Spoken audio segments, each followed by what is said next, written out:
Hey folks, welcome to class. I am sorry that I've been a little delayed this week. Normally I'm much more on top of things, but I was super sick and lost my voice for about 4 days this week. And so I'm finally in a place now where I can actually talk and you guys could actually understand me. So what I'll do is this is just kind of a brief introduction. I kind of hit over some highlights in the class. I would have anticipated that most of you would have watched the syllabus video right now that really goes a lot more in depth as far as what to expect in this class. But what I'm going to do in this introduction is just tell you a little bit about me, kind of my credentials, as well as some of more of my expectations I have in the class, and also just some tips and tricks of how to be more successful. So again, my name is Chelsea Anderson. I prefer to be called by my last name, Mrs. Anderson or Professor Anderson or something like that. I don't tend to find it very professional when students call me by my first name. I reserve that for friends and family. As far as my experience with Lynn Benton, I've been teaching with them for about 4 years now. I teach this class mostly as well as BA 101A. I love doing it. This is not my full-time job though. One of the things that my primary job is I work full-time for the state of Oregon. I manage the budget for OHA and DHS as with the technical budget service unit there. So essentially my job is doing a lot of forecasting and trending using Excel to be able to determine how much money all of the divisions within each agency are going to be using from quarter to quarter. So I do a lot of nerdy mathy stuff. I do a lot of things in Excel. I know a lot of cheats, a lot of formulas, things like that. In my opinion, I feel like this class goes over a lot of really in-depth formulas for Excel as far as has really high expectations. The way that I tend to look at this class is that I want you guys to be able to have a general concept and a pretty good understanding. So that's where when it comes to how I grade, I'm not going to be super nitpicky if you don't pick the right color green, or if there's an issue where the shade is off or the font is off, because two reasons. Every single year they do some kind of upgrade to Excel, and it's just really monotonous for me to go in and change the instructions every single year to reflect, oh, here's the new color, here's the new this. So my bigger concern is that you know how to access the file, you know how to open the file and edit it, you can get to where the fonts are, you can get to where the shading or the color fill is. And that way, if your favorite color is blue and it tells you to do green, you can do blue. I don't care. I'm more concerned that now if you don't fill it and it tells you please have a color fill, then I will grade you down for that. My bigger concern though is that you just know how to use some of those functions. As we go through the term, the formulas are going to get a little more intense. And I want to say it's in week 6 where it's a pretty heavy lift with the formula that they're asking you to do. And even someone with me that does linear regressions at work and a lot of trending and forecasting, even I don't use formulas this complicated. I would only anticipate to see this with like economists or things where it's really in depth. So don't beat yourself up. In fact, I might end up, don't hold me to it, but I'm considering making that assignment extra credit because a lot of students tend to struggle with that, and I grade on a curve for that one as it is. So just kind of keep that in mind that might be something that I will do, but I'll warn you guys that week when we're kind of coming into that assignment that it's going to be a heavy lift. So just don't worry, you'll get some warning that it's coming, okay? So one of the things that students tend to complain about this class, and I'll give you guys a little context of why I do it this way. So this class, I don't have a lecture. The reason why I don't lecture is that I found that when in the in-person classroom as well as online, when I would have the recorded videos where I would go step by step and I would say, here's how you do this, you're going to go here, you're going to drop down the box and you're going to type this here. When I did that, students would just copy the work that I did or work along with me while having the recording going, and then they wouldn't actually learn how to do the work. So then when it came to the test, they were all failing. And I saw this across the board in 2 different terms in a row. And so that's why I have scaled back to where I have tried my best to make the instructions as step-by-step and as intuitive as I possibly could. Now, me, someone who uses Excel for 8 hours a day, 5 days a week, something that's very intuitive to me might not be intuitive to you. And for that, I apologize. I tried to break it out as best as I could. with that said, if you feel that you have a question about anything, please email me first. I reserve text messaging strictly for if you have an emergency or something that cannot wait for an email. I am pretty responsive to emails usually within an hour or so, if not less. When I see it pop up on my phone, I'm usually pretty quick to respond.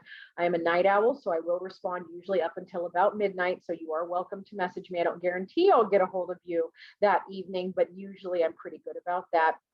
So, but going back to kind of my lecture style. So I don't do a formal lecture. I don't do a formal meeting time because I tend to find that the students don't necessarily learn from it. It's more of they just kind of copied and reproduced what I did, and then they didn't actually learn the skill set and then failed the exams and then failed the class.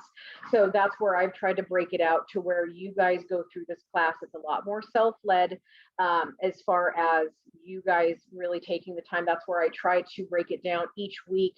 When you look at the little summary of kind of what to expect each week, I break it down and say this should take about an hour. Work on it this day to this day. I realize that your schedule is different, and I have worked nights while going to college. I have been pregnant while going to college. I've been a single mom while going to college. So I understand, and there's a good chance that everybody in the class, I have at some point been in the same or a similar situation as you. So I'm empathetic to it and I understand it.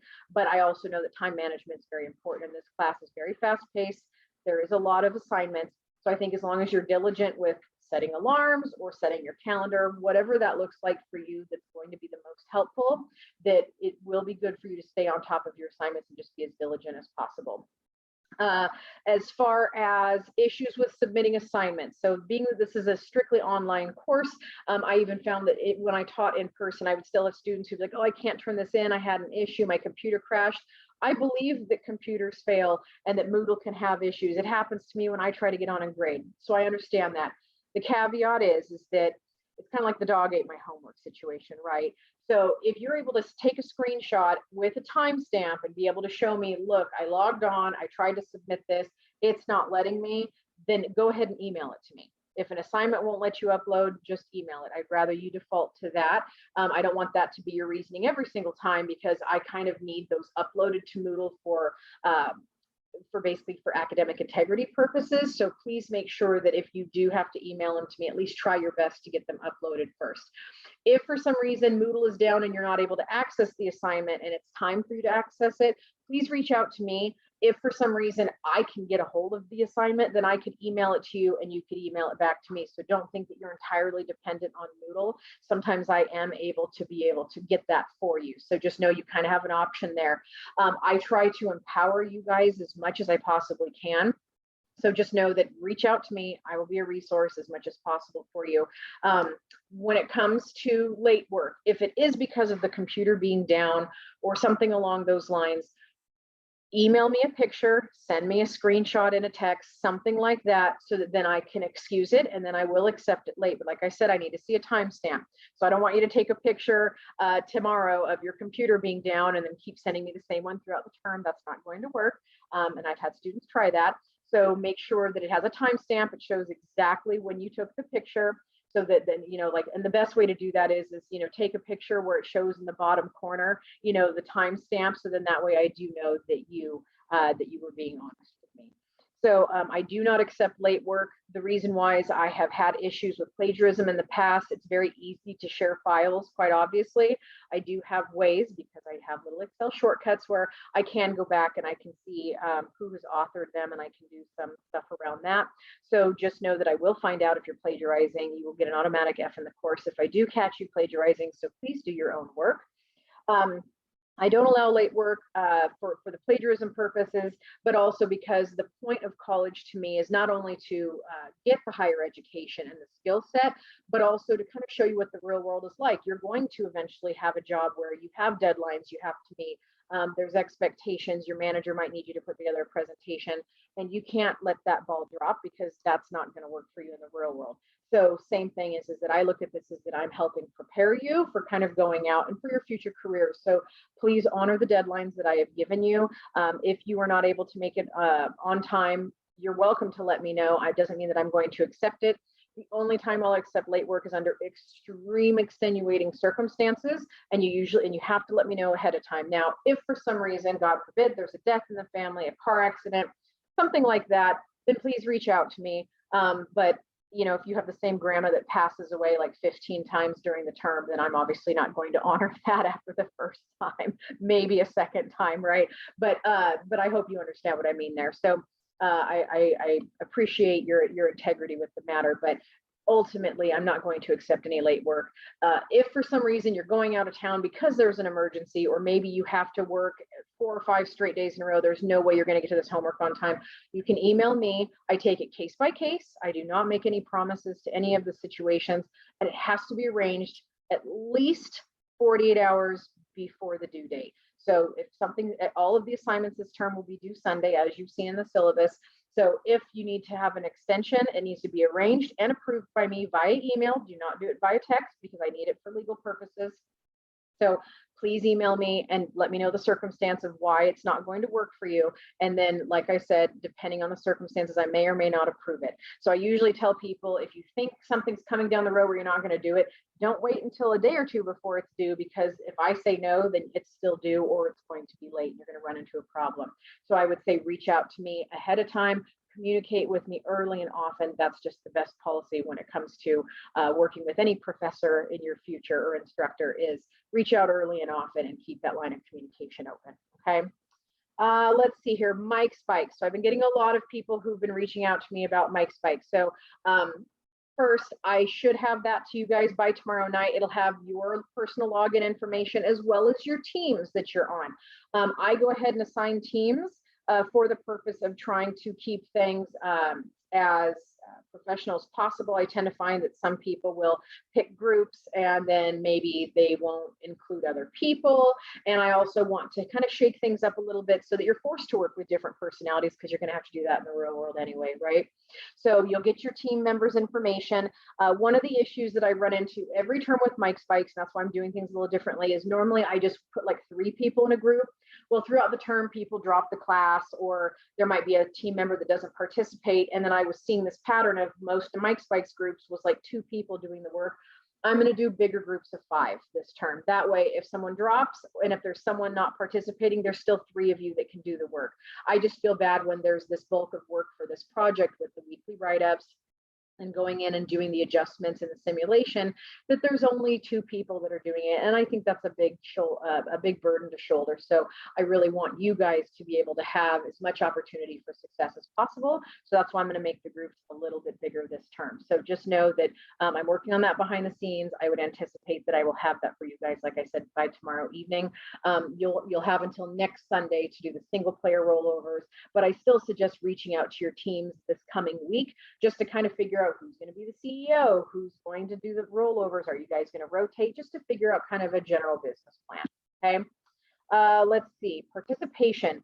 The number 1 reason that students fail this class is not because of missing homework assignments and not because of failing the test. It's because of lack of participation in MikeSpikes. Your MikeSpikes grade is 20% of your grade. So when it comes to the write-up, you're going to have people who are going to critique you towards the end based on your participation and lack thereof. It is completely anonymous, but I take the information that's given to me. And if it's a group of 5 and one student has 4 different people say didn't participate, didn't return emails, etc., you're going to lose out, and that's 8% of your grade just right there. So that basically means even if you had an A the whole term, unless you had like a 93 or a 99, excuse me, then you're not going to get an A in the class. But in general, if you don't participate in the weekly write-ups, those are going to get dropped too. I always tell students that whenever it comes to participation for MikeSpikes, put everyone's name on the paper who participated. If you did not participate in the group, or if you have a group member who is not responding to emails, please, please, please do not put their information, because they didn't contribute. To me, the names that are on the MikeSpikes submissions for the weekly write-ups, those are the better way to say it is, who are the contributors? If someone didn't contribute, their name shouldn't be on there. That's worth 12% of your grade. That'll get eaten up pretty quickly. And then it's going to be really hard for you to pass the class. Even if you were perfect and aced every assignment, at best you could get an 80% at that point. So please just know MikeSpikes is a bigger part of the class than it seems, even though it's just like a little weekly write-up. It's really a major factor in your grade, okay? What I'm going to do this year that's a little bit different as well is I'm going to probably around week 4-ish, maybe even no, probably around week 4. I'm going to do a check-in where I'm going to reach out to all of the teams and I'm going to say, hey, I'd like to set up a meeting time with you. We'll meet via Zoom. And I would like all of you guys there. I'm going to make it worth extra credit. I don't know how much yet. I'm still going to ponder that. But I just want to do the check-in just to see how the team is going. If you don't show up, know that that's going to reflect negatively on you and you will forfeit your opportunity for the extra credit while the other group members will still have the opportunity for extra credit. You will forfeit yours. I realize that some people work or have jobs. That's why I will work with you guys to see what meeting times work best for you. I'm pretty available on the weekends, so I can make just about anything work. And I'm kind of a night owl, like I mentioned. So it shouldn't be hard for me to find something that can work with everyone's schedules, hopefully, so that we can all have a touch base. One thing that I also had students kind of have issues with was checking the announcements. I tend to do an announcement at least once a week. I'll let you know where I'm at on grading. I'll try to check in as often as possible. The issue is some students don't check the announcements. Some students don't check their email. And then they go, oh, I didn't know that this was extended, or I didn't know about this. Please check the announcements. Every night, just make it a habit that whenever you log on, just go to the announcement section and just see. If you're bad about checking emails, at least check the announcements to make sure there's not something relevant there. A lot of students missed out on really important information because they didn't check that.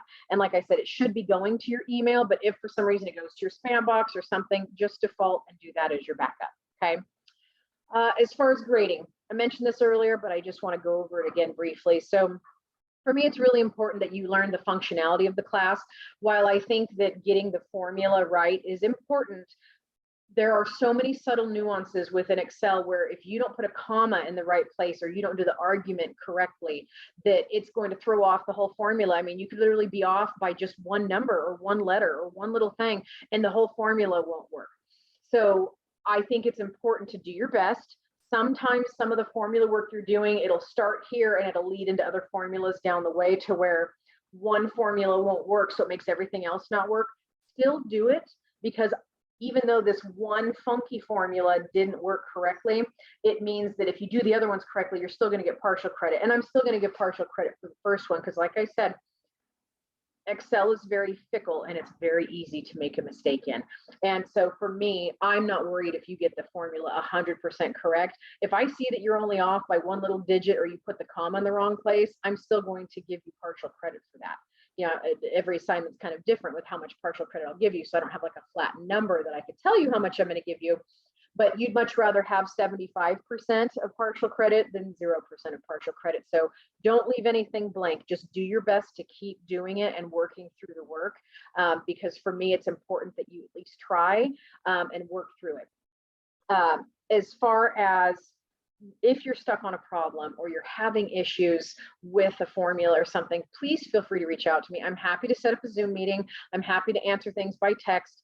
If it's something where it's a quick thing like, hey, is this right or whatever, just take a picture of your screen, text it to me, or email it to me, excuse me, and I'm happy to respond. I want to make sure that I'm as much of a resource to you guys as possible. That's why I provide my cell phone number. Not a lot of professors do that. I know that I had professors where I would wait days for a response, and by then it's like I only had a few hours to do the homework, or I had to completely redo my homework because I misunderstood something in the assignment. So like I said, it is really important to me to be able to empower you guys to help you be as successful as possible in this class. So I feel that I'm a strong communicator, and I certainly do my best to be as available as possible. So by all means, text, email. The texting for sure is definitely more of an emergency. If it's something where you need an immediate answer, emailing, like I said, I'm pretty quick. And if you need Zoom meetings, I'm available evenings and weekends for the most part, and then some afternoons as well. So it's kind of a day-by-day thing. My schedule kind of varies each day. So feel free to email me and just say, hey, I'm not understanding this assignment. Let's go over it together. And I'm happy to help you go over it. Okay. With that, I wish you all the best of luck with this class. I hope that you all have great success. I'm happy to be here for you. So you just have to reach out to me. Let me know if you're having any struggles or if you have any questions with anything, and I'm happy to help. If you have any questions about anything that I've discussed in this introduction, any questions about the class, the syllabus, mic spikes, anything like that, please feel free to reach out. Like I said, communicate with me early and often. That's what's going to make you most successful in this class. Okay. So with that, have a great term, and I will talk to you guys soon. Thanks.